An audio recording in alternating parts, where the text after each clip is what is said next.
Everyone back to my YouTube channel.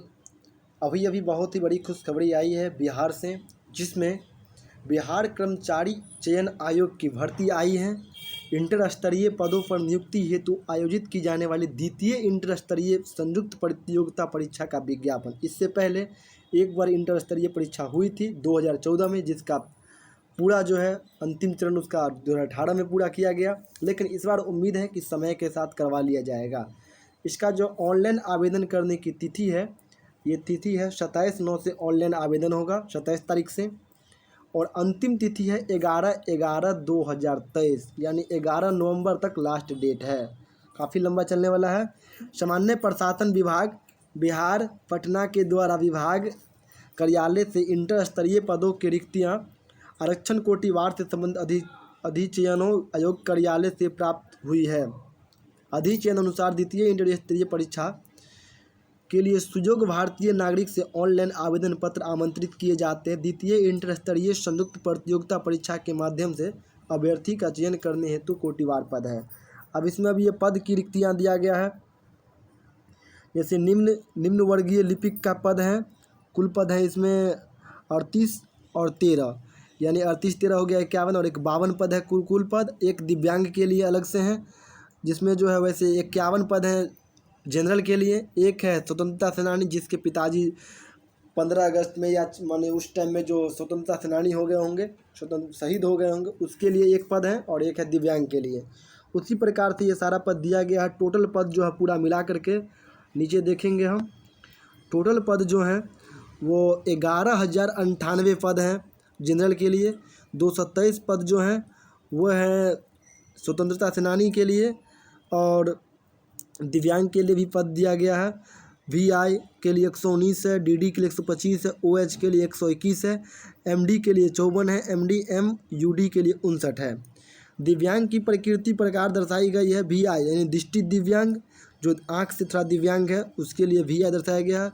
DD मतलब मुख बधिर दिव्यांग, ओएच मतलब चलन दिव्यांग, एमडी मतलब मनोविकार दिव्यांग, और एमयूडी मतलब बहुत दिव्यांग। नोट: उपयुक्त सभी रिक्तियाँ औपंधिक है, जो घट बढ़ सकती है, यानी इसमें जो रिक्तियाँ हैं वो घट भी सकती है, बढ़ भी सकती है। प्रारंभिक परीक्षा के पूर्व सामान्य प्रशासन विभाग के माध्यम से जिन अधिचायु विभागों के द्वारा संशोधित रिक्तियाँ अथवा नए पद हेतु रिक्तियाँ जिनकी शैक्षणिक योग्यता इंटर होगी, आयोग को संसूचित की जाएगी, तो उन रिक्तियाँ को भी इस विज्ञापन में रिक्तियों में समावेश किया जाएगा। यानी और भी अगर आता है पद तो उसको इसी में समावेश कर लिया जाएगा। न्यूनतम शैक्षणिक योग्यता: ऑनलाइन आवेदन समर्पित करने की अंतिम तिथि तक अभ्यर्थी को मान्यता प्राप्त संस्थान से इंटर एवं उपरोक्त तालिका में वर्णित पदों के सामान्य उल्लेखित न्यूनतम शैक्षणिक योग्यता उत्तीर्ण होना आवश्यक है। जो योग्यता दिया गया वो जरूरी है। आरक्षण की अगर हम बात कर लें तो ऑनलाइन आवेदन करते समय नियत प्रविष्टि के अधीन इंगित आरक्षण का दावा नहीं करने पर किसी भी परिस्थिति में आरक्षण का लाभ या दे नहीं होगा एवं उन्हें सामान्य यानी यूआर श्रेणी में रखा जाएगा। सामान्य प्रशासन विभाग के परिपत्र संख्या 70 दिनांक 11/6/1996 एवं बिहार अधिनियम 15/2003 मूल के आलोक में राज्याधीन सेवाओं में आरक्षण का लाभ राज्य के मूलवासी को ही दिए दे हैं।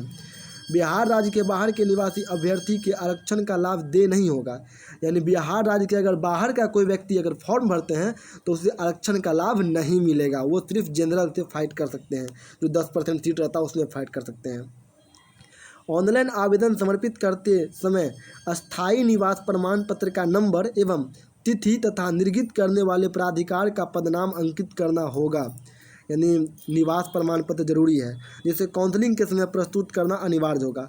आरक्षित कोटि के अभ्यर्थी अपनी जाति के अनुरूप पूर्ण रूप से संतुष्ट होने के पश्चात ही आरक्षण कोटि का दावा ऑनलाइन आवेदन के संबंधित कलम में करेंगे एवं ऑनलाइन आवेदन करते समय उनके पास आरक्षण कोटि के अनुरूप समक्ष प्राधिकार से निर्गत वांछित प्रमाण पत्र उपलब्ध होना अनिवार्य होगा। यानी निवास प्रमाण पत्र भी होना चाहिए, उसके बाद जाति प्रमाण पत्र भी जरूरी है, उसके बाद अनुसूचित जाति अगर हैं तो उसका भी संबंधित प्रमाण पत्र जरूरी है। पिछड़ा वर्ग अगर कोई ओबीसी से है तो ओबीसी का प्रमाण पत्र भी जरूरी है। याद रखिएगा, ओबीसी में जो क्रीमी लेयर रहित होते हैं, नॉन क्रीमी लेयर जो भी है वो जरूरी है, तभी ऑनलाइन आवेदन आप जाति का लाभ उठा सकते हैं। आरक्षण का दावा करने वाली विवाहित महिलाओं को जाति या कृमि लेहर रहित प्रमाण पत्र उनके पिता के नाम एवं पता से निर्गत होने चाहिए, न कि उनके पति के नाम के। यानी कोई महिला का अगर शादी हो गया है तो उनका जो जाति प्रमाण पत्र है वो उसके पिता के नाम से निर्गत होना चाहिए, न कि उसके पति के नाम से निर्गत होना चाहिए। अगर हम आगे बात करें, सामान्य प्रशासन विभाग के ज्ञापन 16,144 दिनांक 28/11/2012 के आलोक में नियुक्ति प्रोन्नति नामांकन की जारी प्रक्रिया के बीच आरक्षण कोटि में सुधार बदलाव नहीं किया जा सकता है। अतः प्रारंभिक परीक्षा के लिए ऑनलाइन आवेदन प्राप्त होने की अंतिम तिथि तक जो अभ्यर्थी जिस आरक्षण श्रेणी में होंगे वही मान्य होगा। यानी अगर आप फॉर्म जो भर लिए हैं, फॉर्म भरते टाइम में 11/11 तक में वही आपका मान्य होगा। बाद में अगर किसी व्यक्ति का धोखा से अगर कैटेगरी गलती हो जाती है तो वो उसका बाद में सही नहीं होगा, मान्य नहीं होगा, याद रखिएगा। इसलिए अपना फॉर्म सही से भरिएगा। दिव्यांग अभ्यर्थी के लिए सामान्य प्रशासन विभाग बिहार सरकार के संकल्प ज्ञापक 13,062 दिनांक 12/10/2017 के प्रावधान के आलोक में दिव्यांग अभ्यर्थी को क्षैतिज आरक्षण दे हैं, यानी विकलांग अभ्यर्थी को भी आरक्षण दे हैं। विभागों से प्राप्त अधिचयन के दिव्यांग कोटि के अभ्यर्थी हेतु आरक्षित पदों की संख्या विभागवार है, पदवार उपरोक्त तालिका में अंकित है। यदि कोई रिक्त किसी उपयुक्त निःशक्त व्यक्ति के अनुपलब्धता के कारण या किन्हीं अन्य पर्याप्त कारणों से भरा नहीं जाएगा तो ऐसी रिक्तियाँ नियमानुसार अगली नियुक्ति के अग्रणित मानी जाएगी। यानी कोई रिक्ति अगर नियमानुसार नहीं भरा जाएगा तो इसका रिक्ति जो है बाद में भरा जाएगा। यानी कुल पद अगर मान लिया जाए तो वैसे 11,000 से अधिक हैं। अगर इसमें बात कर लें, अगर हम कर्तव्य पद हेतु बहुत दिव्यांगों के लिए भी रिक्त निर्धारित है। बहुत दिव्यांगता का दावा करने वाले अभ्यर्थी के पास दिव्यांगता अधिकार नियमावली 2017 the right of person with disabilities rules 2017 में वर्णित विहित प्रमाण पत्र VI फॉर्म के समक्ष प्राधिकार द्वारा निर्गत बहुत दिव्यांग पत्र प्रमाण पत्र प्रस्तुत करना अनिवार्य है। यानी जो भी अपने दिव्यांग का लाभ उठाना चाहते हैं तो उसके पास प्रमाण पत्र जरूरी है। स्वतंत्रता सेनानी की अगर हम बात कर लें तो स्वतंत्रता सेनानी के पोते एवं पोती, नाती एवं नतनी अभ्यर्थी के लिए सामान्यतः प्रशासन विभाग बिहार सरकार के प्रपत्र 2526 दिनांक 18/2/2016 के आलोक में राज्य के वैसे स्वतंत्रता सेनानी जिन्हें केंद्र द्वारा पेंशन स्वीकृत है के पोते नाती नतनी को 2% का आरक्षण दे होगा। यानी जिसको केंद्र सरकार से पेंशन मिलता है स्वतंत्रता सेनानी के, उनके पोता पोती नाती नतनी को 2% का आरक्षण मिलेगा। याद रखिएगा, 2% का आरक्षण मिलेगा। अब अगर हम बात कर लें सामान्य प्रशासन विभाग बिहार सरकार के संकल्प 2342 15/2/2016 के अनुसार बिहार राज्य के सभी सरकारी सेवाओं संवर्गों के सभी स्तर में पदों पर सीधी नियुक्ति आरक्षित हेतु एवं गैर आरक्षित कोटि हेतु महिलाओं के लिए 35% से क्षैतिज आरक्षण प्रदान होगा। यानी महिला को 35% आरक्षण प्रदान रहेगा, याद रखिएगा। यानी महिला के लिए समझिए कि गोल्डन चांस ही है। समझिए कि उसका 30-35 जैसे होता है, माने पास मार्क समझिए लाएंगे तो वो 150 में अगर वो महिला अगर 50-60 नंबर ले आते हैं तो समझिए कि वो क्वालिफाई हो गए। बहुत ही उसके लिए अपॉर्चुनिटी अच्छी वैकेंसी मानी जाएगी इसको। सामान्य प्रशासन विभाग बिहार सरकार की अधिसूचना संख्या 26/22 दिनांक 26/2/2019 के आलोक में सामान्य श्रेणी के आर्थिक रूप से कमजोर वर्ग के लिए 10% आरक्षण दे होगा। यानी आर्थिक रूप से जो कमजोर वर्ग हैं उसके लिए भी 10% आरक्षण दिया जाएगा। इसमें कहा गया है 26/22 दिनांक 26/2/2019 के आलोक में आर्थिक रूप से कमजोर वर्ग के सदस्य द्वारा प्रस्तुत किया जाने वाला आय एवं परिसंपत्ति प्रमाण पत्र उपयुक्त अधिसूचना के साथ संलग्न अनुसूची 1 के समक्ष प्राधिकार द्वारा निर्गत होना अनिवार्य है, अन्यथा आर्थिक रूप से कमजोर वर्ग का आरक्षण लाभ नहीं ले पाएंगे। यानी कोई अगर आर्थिक रूप से कमजोर का अगर लाभ उठाना चाहते हैं तो उसका भी उसको प्रमाण पत्र जरूरी है। अगला बात करें अगर 12 में तो सामान्य प्रशासन विभाग बिहार सरकार की अधिसूचना 12/722 दिनांक 12/9/2014 के आलोक में किन्नर, कोथी, हिजरा, ट्रांसजेंडर, थर्ड जेंडर व्यक्तियों को पिछड़े वर्ग के मिले वाले आरक्षण का लाभ दे होगा। यानी अगर कोई किन्नर फलना चिल्ला भी हो तो उसको भी लाभ मिलेगा, उसका आरक्षण मिलेगा। सामान्य प्रशासन विभाग बिहार सरकार की अधिसूचना 12/897 दिनांक 28/7/2022 के आलोक में संविदा नियोजित कर्मियों के नियमित नियुक्ति में निम्न अनुसार अधिनियमितता दी जाएगी। अभ्यर्थी द्वारा प्रारंभिक परीक्षा के लिए ऑनलाइन आवेदन करते समय किए गए दावे के अनुसार सभी प्रमाण पत्रों का प्रमाण पत्र नंबर, तिथि एवं निर्गत करने वाले सक्षम प्राधिकार का पदनाम ऑनलाइन आवेदन में अंकित किया जाना अनिवार्य होगा। यानी कोई भी अगर ऑनलाइन वाला अगर लेते हैं तो उसमें सभी चीज नंबर, नाम सब होना चाहिए। मुख्य परीक्षा के आवेदन में यही विवरण अंकित रहेंगे। काउंसलिंग में डॉक्यूमेंट वेरिफिकेशन के समय ऑनलाइन आवेदन में अंकित प्रमाण पत्र के ही मूल में प्रस्तुत करना अनिवार्य होगा।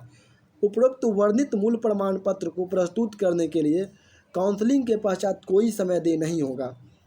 याद रखिएगा, सभी वांछित प्रमाण पत्र प्रारंभिक परीक्षा के लिए ऑनलाइन आवेदन समर्पित करने की अंतिम तिथि तक निर्गत करना आवश्यक होगा।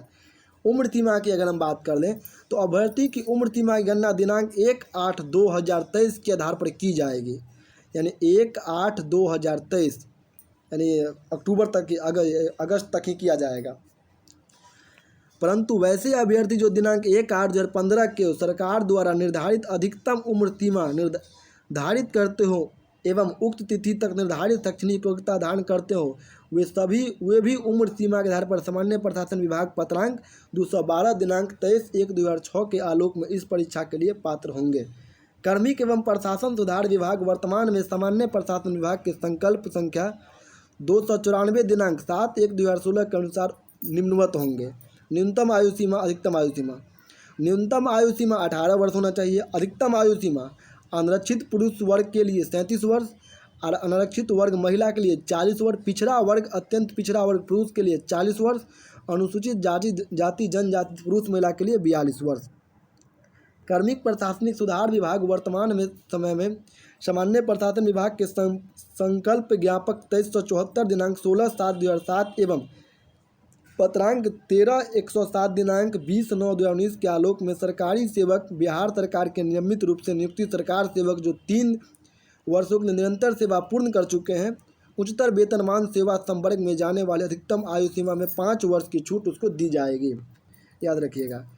अब परीक्षा के शुल्क अगर बात कर ले तो सामान्य वर्ग के लिए यानी जनरल के लिए 540 रुपये, सामान्य वर्ग पिछड़ा वर्ग अत्यंत पिछड़ा वर्ग पुरुष के लिए 540 रुपया, अनुसूचित जाति जनजाति बिहार के स्थायी निवास के लिए 135 रुपया, सामान्य श्रेणी के दिव्यांग के लिए अनुसूचित जनजाति के लिए 135 रुपया, सभी श्रेणी के महिलाएं सिर्फ बिहार के स्थानीय निवासी के लिए, महिला के लिए देखिए सब चीज़ में छूट 135 रुपया मात्र फॉर्म का लगेगा। बिहार राज्य से बाहर के लिए 140 रुपया लगेगा। परीक्षा शुल्क की राशि प्रक्रिया शुल्क एवं सेवा कर टैक्स अभ्यर्थी द्वारा अलग से वहन किया जाएगा। परीक्षा शुल्क अभ्यर्थी द्वारा online credit card, debit card, UPI, net banking आदि के माध्यम से जमा किया जाएगा। ऑनलाइन रजिस्ट्रेशन करने के पश्चात परीक्षा शुल्क ऑनलाइन पेमेंट गेटवे के माध्यम से दिनांक 27/9/2023 से 9/11/2023 तक जमा किए जा सकेंगे। मात्र रजिस्ट्रेशन एवं परीक्षा शुल्क के भुगतान करने से यह नहीं माना जाएगा कि अभ्यर्थी द्वारा पूर्ण रूप से ऑनलाइन आवेदन भर लिया गया है। परीक्षा शुल्क किसी भी परिस्थिति में वापस नहीं किया जाएगा, साथ ही यह अहस्तांतरीय होगा। परीक्षा की प्रकृति बिहार कर्मचारी चयन आयोग परीक्षा संचालन नियमावली 2010 के आलोक में 40,000 से अधिक आवेदन प्राप्त होने के प्रारंभिक परीक्षा आयोजित की जाएगी। यानी 40,000 से अगर अधिक आवेदन होगी तभी ये परीक्षा की जाएगी। अधिक आवेदन प्राप्त होने पर प्रारंभिक परीक्षा 1 से अधिक चरणों में आयोजित की जाएगी।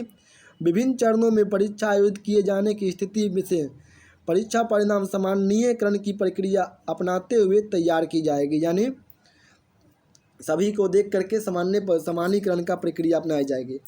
प्रारंभिक परीक्षा वस्तुनिष्ठ प्रकृति की होगी। प्रारंभिक परीक्षा के माध्यम से कोटिवार उपलब्ध रिक्तियों को 5 गुना संख्या के बराबर अभ्यर्थी को चयन मुख्य परीक्षा के लिए किया जाएगा। यानी अगर 11,000 सीट है मान लीजिए तो 55,000 रिजल्ट देंगे, ये 55,000 रिजल्ट देंगे। याद रखिएगा। प्रारंभिक परीक्षा एक पत्र सामान्य ज्ञान का होगा जिसके लिए निम्नांकित विषय होगा। सामान्य अध्ययन होगा, सामान्य विज्ञान एवं सामान्य गणित होगा और मानसिक क्षमता जांच होगा। वस्तुनिष्ठ बहुकल्पीय होंगे। कुल प्रश्नों की संख्या 150 होगी। प्रत्येक सही उत्तर के लिए 4 अंक दिए जाएंगे तथा प्रत्येक गलत उत्तर के लिए 1 अंक कटौती की जाएगी। परीक्षा की अवधि 2 घंटा 15 मिनट होगी।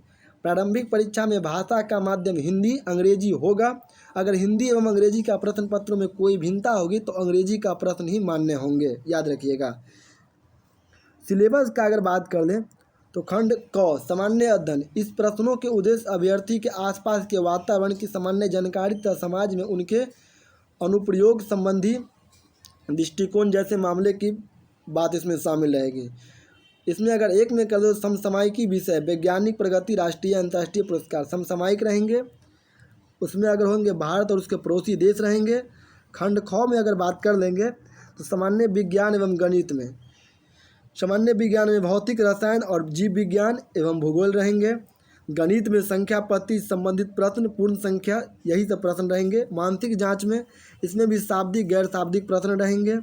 क्वालिफाइंग मार्क्स अगर बात कर ले तो सामान्य वर्ग में 40% कम से कम क्वालिफाइंग मार्क्स होना चाहिए। पिछड़ा वर्ग में 36.5, अनुसूचित जनजाति वर्ग में 34, महिला के लिए 32% और दिव्यांग के लिए 32%, यानी 32% हो गया। अगर इसका हम बात कर लें तो 15 या 45 यानी 50+ अगर लाएगी महिला तो महिला क्वालिफाई कर जाएगी, और उससे अधिक कटअप भी नहीं जाता महिला के, याद रखिएगा। ऑनलाइन आवेदन प्रारंभ करने की तिथि 27/9/2023 और ऑनलाइन आवेदन की अंतिम तिथि 11/11/2023, याद रखिएगा। अगर इसमें बात कर लें ऑनलाइन आवेदन भरने हेतु विस्तृत आवश्यक निर्देश आयोग के website https BSSC Bihar government in पर उपलब्ध होंगे, याद रखिएगा। इसमें अगर यही बात है, पूरा नोटिस आप पढ़ सकते हैं इसमें ठीक से। वहीं अगर महत्वपूर्ण निर्देश, किसी अभ्यर्थी की परीक्षा में सम्मिलित होने की पात्रता का निर्धारण आयोग द्वारा किया जाएगा और यह अंतिम होगी। उन्हें अभ्यर्थी की परीक्षा में सम्मिलित होने के लिए योग्य माना जाएगा, जिन्हें आयोग द्वारा प्रवेश पत्र एडमिट कार्ड जारी किया जाएगा। अब अगर हम बात कर लें तो चलिए आज की वीडियो यहीं समाप्त करते हैं। अब जो दूसरा वीडियो आएगा हम उसमें हम बुक के बारे में बताएंगे कि इसमें कौन सी बुक ज़्यादा उपयोगी रहेगा, किससे हम पढ़ेंगे तो इसमें हमें सिलेक्शन मिलेगी। और याद रखिएगा दरोगा का भी वैकेंसी आ गई है, आने ही वाली है, इसलिए उसका भी बुक हम सजेस्ट करेंगे। और हाँ, चैनल पे अगर आप नए हैं तो सब्सक्राइब ज़रूर कर लीजिए, और हम टेलीग्राम लिंक हम सेंड कर देंगे अगली वीडियो में, जिससे आप जुड़ जाइएगा। और आने वाले 2 से 3 दिन के बाद वहाँ एक दरोगा का सेट और एक BSSC का सेट चालू हो जाएगा, और कोर्स भी आपको जो BSSC में जो पूछेगा वो शुरू हो जाएगा। निश्चित बने रहे लाइन पे, सिलेक्शन आपको मिलेगी ही मिलेगी। धन्यवाद। जय हिंद, जय भारत।